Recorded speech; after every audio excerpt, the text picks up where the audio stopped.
നമസ്കാരം. മാർക്കറ്റ് വ്യൂവിലേക്ക് സ്വാഗതം. നോക്കാം ബിസിനസ് ഹെഡ്ലൈൻസ്.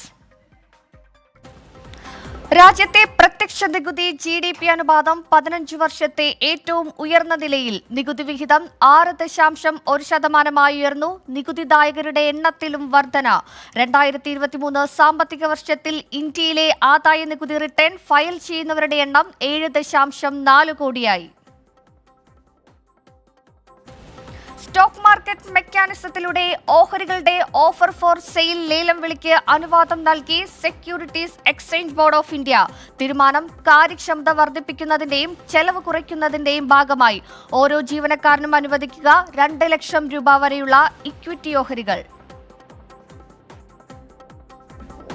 പാചക എണ്ണയുടെ വില കുറയ്ക്കാൻ കമ്പനികളോട് ആവശ്യപ്പെട്ട് കേന്ദ്ര സർക്കാർ. നിർദ്ദേശം രാജ്യാന്തര തലത്തിൽ എണ്ണവില കുറഞ്ഞതിനെ തുടർന്ന് വില കുറയ്ക്കൽ ഉടനടി സാധ്യമല്ലെന്നറിയിച്ച് നിർമ്മാതാക്കൾ.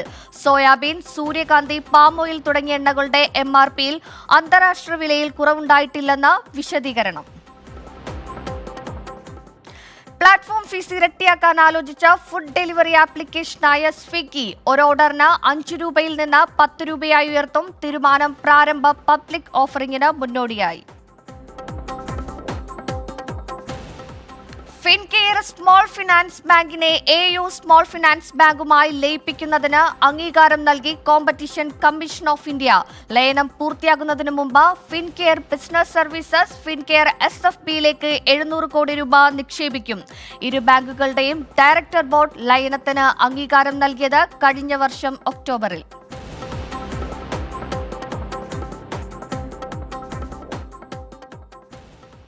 ഇനി സ്റ്റോക്ക് എക്സ്ചേഞ്ച് അനാലിസിസ് ആണ്. വിദേശ ആഭ്യന്തര നിക്ഷേപകരുടെ ഒരു വിൽപ്പന സമ്മർദ്ദത്തെ തുടർന്ന് നെഗറ്റീവ് മോഡലാണ് ഇന്നലെ ഓഹരി വിപണിയിൽ വ്യാപാരം അവസാനിച്ചത്.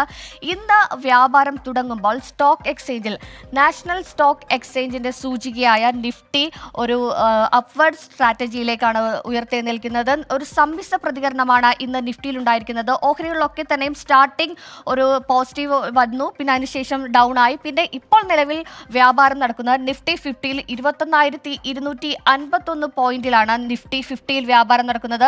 അതായത് 12 പോയിന്റ് ഉയർന്ന് 21,251. ഇന്ന് നിലവിൽ 21,137 വരെ താഴ്ന്നതിന് ശേഷമാണ് നിലവിൽ 21,251 പോയിന്റിലേക്ക് കടന്നിരിക്കുന്നത്.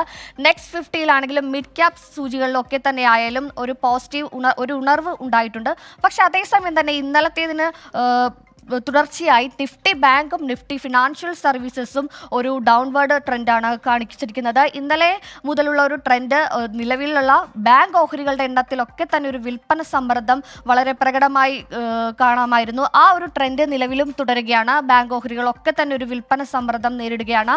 ഇനി ബോംബെ സ്റ്റോക്ക് എക്സ്ചേഞ്ചിലേക്ക് പോവുകയാണെങ്കിൽ ബോംബെ സ്റ്റോക്ക് എക്സ്ചേഞ്ചിന്റെ സൂചികയായ സെൻസെക്സ് ആ ഒരു നെഗറ്റീവ് മോഡിൽ നിന്ന് മാറി 70,421 ഒരു 50 പോയിന്റ് ഉണർവിൽ 70,398 പോയിന്റിലാണ് നിലവിൽ സെൻസെക്സിൽ വ്യാപാരം നടക്കുന്നത്.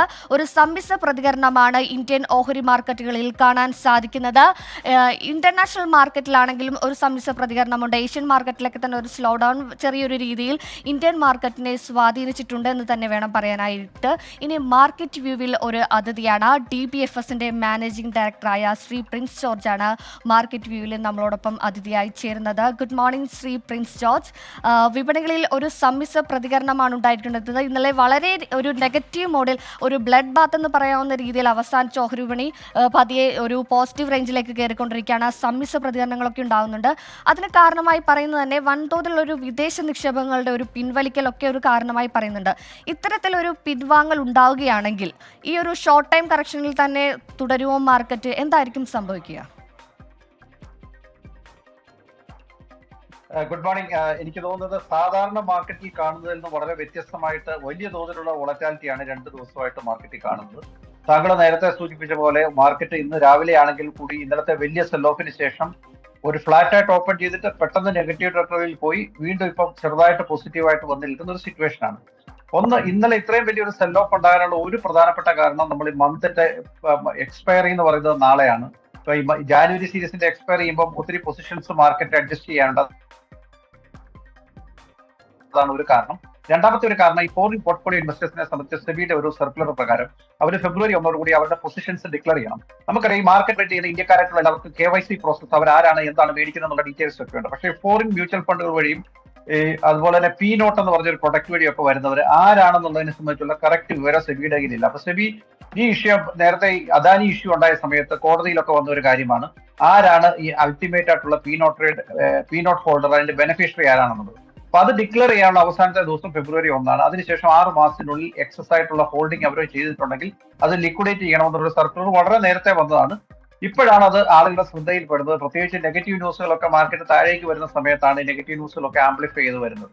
ഇനി താങ്കളുടെ ചോദ്യം ഈ മാർക്കറ്റ് ശ്രീ പ്രിൻസ് ജോർജ് ആണ് ഇത് മാർക്കറ്റ് വ്യൂവിൽ അതിഥിയായി ചേർന്നത്. ഇനി ഗുഡ് മോർണിംഗ് വിത്ത് SKN തുടരും.